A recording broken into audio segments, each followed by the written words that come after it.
Subscribers, स्वागत है आपका मेरे चैनल स्टडी विद अनमोल में। तो आज का जो वीडियो मैंने बनाया है वो है how you can tell your children to enhance their performance in studies. Okay, so this all video is about to enhance their concentration in studies and how they can achieve good marks in their studies. Okay, so here we are taking some tips which will really help to your children. By following these all tips and tricks they can do good studies and they can get good marks in their academics. Okay, तो हमारा आज का जो video होने वाला है पूरा scientific study hacks पर बेस्ड है ना। यहाँ पर हम ये सीखने वाले हैं study hard versus study smart, किस तरीके से आज की जनरेशन्स को पढ़ाई करनी चाहिए जिससे कि वो कम ही समय में क्या कर सके, ज़्यादा से ज़्यादा सिलेबस को कवर कर सके। तो सबसे पहले स्वागत है आपका मेरे चैनल स्टडी विद अनमोल में।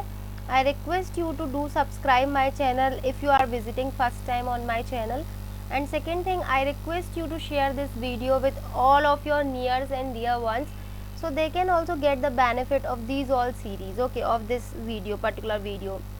Okay, so without any delay let's get started how you can enhance your child's performance and studies. Okay, so let's get started.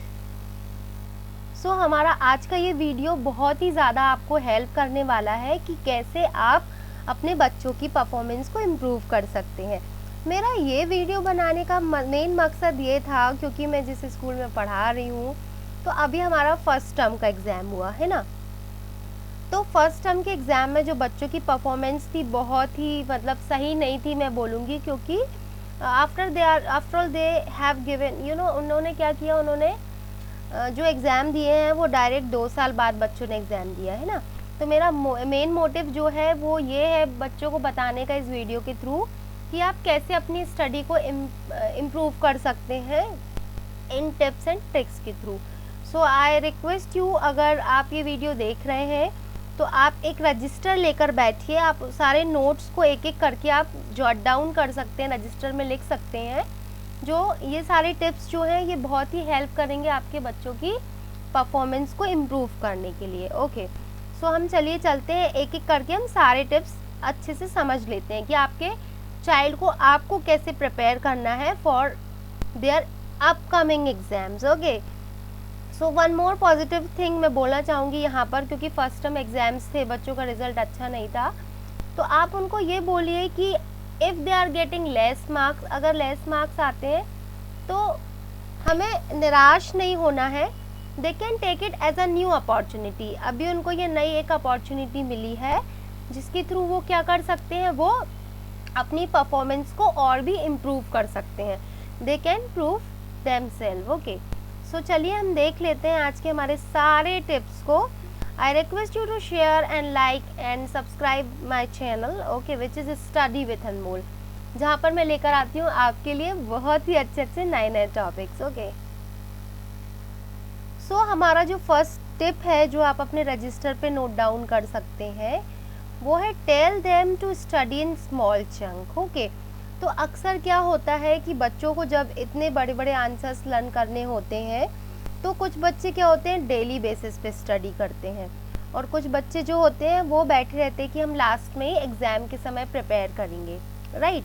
तो हमें बच्चों को ये सिखाना है कि उनको उनका जो भी सिलेबस है, सिलेबस का मतलब जैसे मान लीजिए आपको स्कूल में आज चैप्टर 8 पढ़ाया गया साइंस का, है ना, तो आपको अपने बच्चों को ये बोलना है, जैसे मैम ने आज आपकी टीचर ने सपोज 10 आंसर्स लिखवाए है ना, तो आपको ये समझाइए उनको कि इन 10 आंसर्स को आपको क्या करना है, स्मॉल स्मॉल चंक में डिवाइड कर लेना है, स्मॉल स्मॉल पार्ट्स में डिवाइड कर लेना है ना। तो इससे क्या होगा, जैसे मान लीजिए आज बच्चों ने आंसर 1 और आंसर 2 लर्न किया, tomorrow they can learn answer 3 and answer 4, next day they can learn answer 5, answer 6। या आई नो कि ये बहुत ही ज़्यादा टाइम लेने वाला हो रहा है, टाइम टेकिंग प्रोसेस होती है, बट ये प्रोसेस उन बच्चों के लिए ज़्यादा अच्छी होती है जो कि ज़्यादा नहीं पढ़ पाते एक दिन में।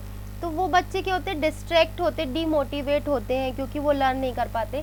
तो इस मेथड के थ्रू आप उनको ये बोल सकते हैं कि आप थोड़ा थोड़ा पढ़ो, आप पूरा ना पढ़ के आप स्मॉल स्मॉल पार्ट्स में you keep preparing your studies for your exams. Okay, तो आपको क्या करना है, आपको अपने बच्चों को ये ट्रेन करना है कि they have to divide their vast portion, vast number of question answers into small small chunk, है ना।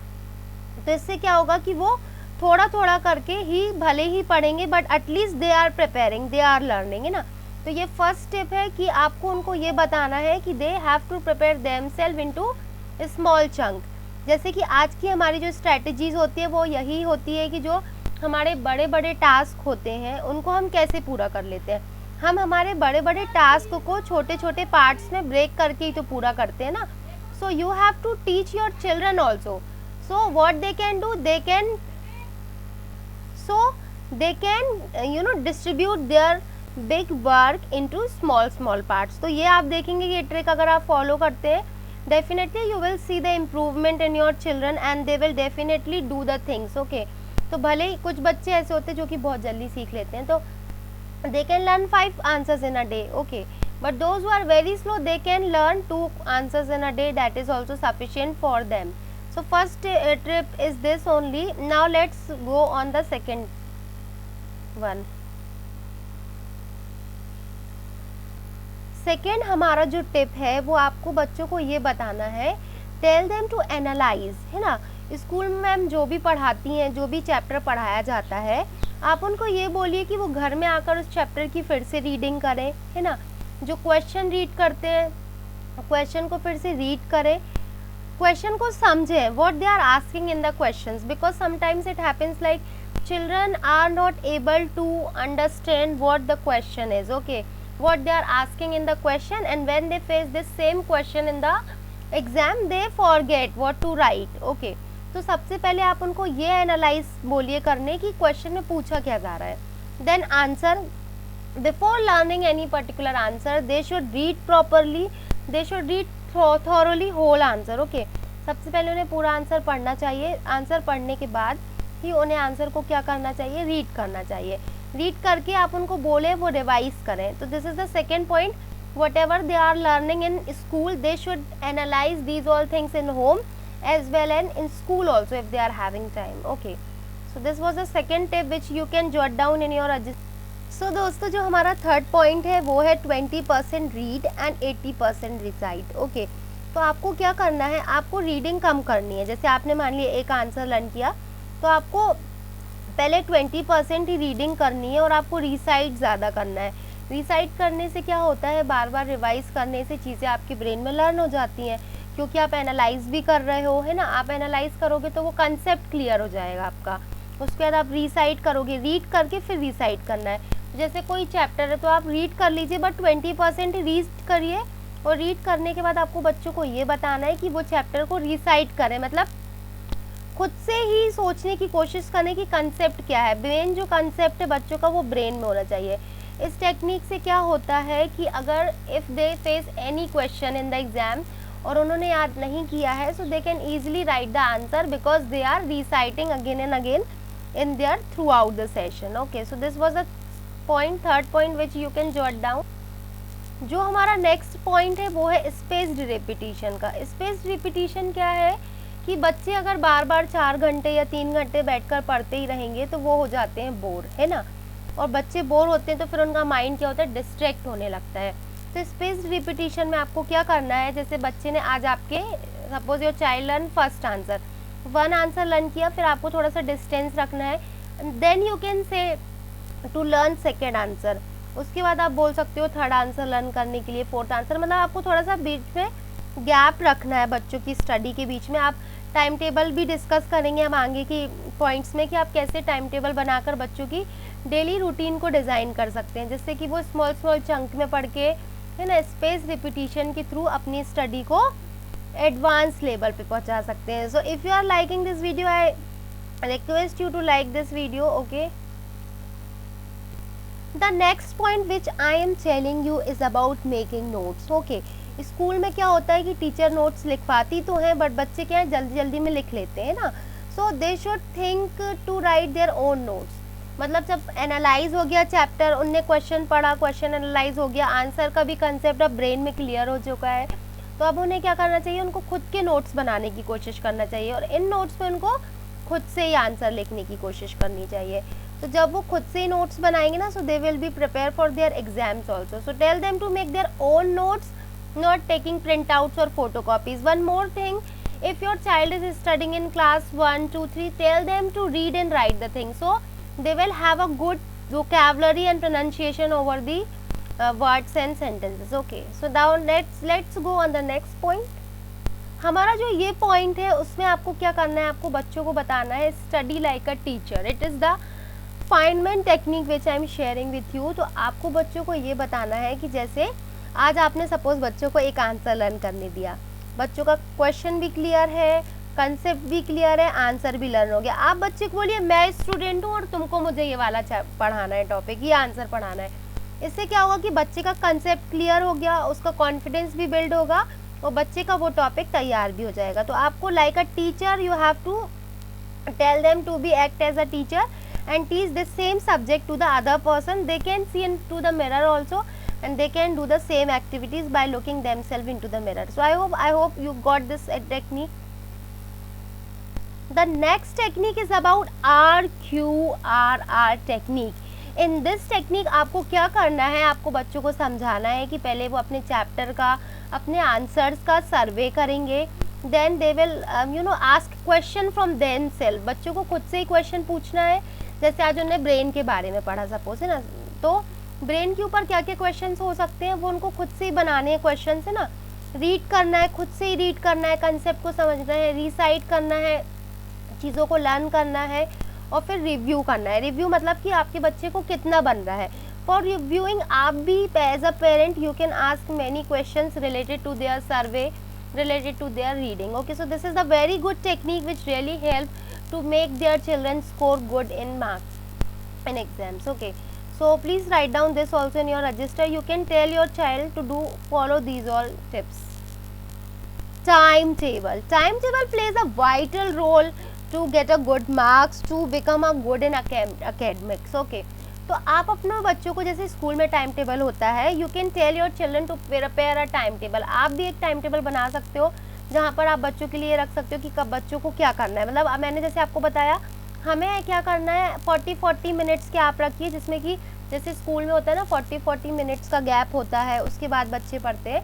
तो यहाँ पे भी आप 40 मिनट्स के गैप रख के आप बच्चों का टाइम टेबल बना सकते हैं, जहाँ पे बच्चा 40 मिनट्स हिंदी पढ़ लेगा, थोड़ा सा गैप रखिए 20 मिनट का, बच्चा खेल लेगा, 20 मिनट इंग्लिश पढ़ लेगा, फिर थोड़ा सा गैप रख लिए, योर चाइल्ड विल प्ले, थोड़ा सा गैप इंग्लिश, थोड़ा सा गैप इंग्लिश लैंग्वेज। इससे क्या होगा कि आपका बच्चा जो है वो एक ही दिन में बहुत सारे सब्जेक्ट पढ़ लेता है और वो बोर भी नहीं होता। Okay, so this was about time table. I hope you are liking this video. Subject variety, जैसा कि मैंने आपको बताया, आपको स्मॉल चंक में अपना टाइम टेबल डिवाइड करना है बच्चों का। तो यहाँ पे सब्जेक्ट वेराइटी होना वेरी इंपॉर्टेंट, क्योंकि जिससे कि बच्चे बोर नहीं होंगे। 40 मिनट आप मैथ्स कराइए, 40 मिनट आप हिंदी पढ़ाइए, 40 मिनट आप इंग्लिश पढ़ाइए, 40 मिनट आप संस्कृत पढ़ाइए। Like this your child can get good marks in studies. Okay, so you can take your time table according to subject variety. This is the very important point. आप अपने बच्चों को बोलिए to study in a group और with a friends. इस technique से क्या होता है, जैसे कि आपके बच्चों का 5 ग्रुप है फ्रेंड्स का, sometimes they play sometimes they don't play, तो आप उस कंडीशन में बच्चों को बोल सकते हैं कि आज हमें मल्टीप्लिकेशन आपको बैठ के डिस्कस करना है। इस टेक्निक से क्या होगा कि आपके बच्चे का कॉन्फिडेंस तो बढ़ता ही है, स्पीकिंग स्किल्स भी बढ़ती हैं बच्चे का। तो यहाँ पे उसकी क्या है, कंसेप्ट क्लियर होते हैं, ग्रुप्स में डाउट ज़्यादा होते हैं, डाउट क्लियर करने की भी कैपेबिलिटी मिलती है, टाइम मिलता है। तो ये बहुत ही अच्छी टेक्निक है अगर आपका बच्चा ग्रुप में पढ़ता है और यहाँ पे कॉम्पिटिशन्स भी चलता है, तो ये बहुत ही अच्छी टेक्निक है। That you can tell your children to follow this technique also, so they will play also, they will study also.